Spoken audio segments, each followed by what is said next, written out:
RTI टाका आणि गेल्या 5 वर्षात किती अट्रॉसिटीज केसेस आहेत, त्यातल्या जेन्युइन केसेस किती आहेत, ब्राह्मणांच्या अगेन्स्ट किती आहेत, प्रत्येक कास्टच्या अगेन्स्ट किती आहेत, ह्याचा सेन्सेस काढा RTI टाकून.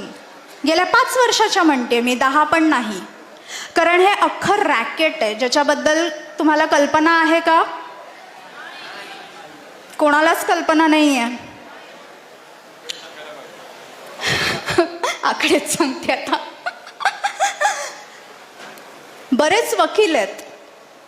त्यातला एक वकील आहे ज्याचं मी नाव नाही घेऊ शकत ऑब्व्हियसली.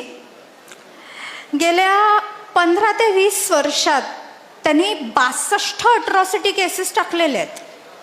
प्रत्येक ठिकाणी त्याच्याबरोबर विटनेस एकच असतो. 13 ते 15 ठिकाणी विटनेस एकच आहे त्याच्याबरोबर. त्यांनी रिसेंट जी अट्रॉसिटी केस टाकलेली आहे ती दादर स्टेशनच्या एका TC वरती टाकली आहे, मुंबई लोक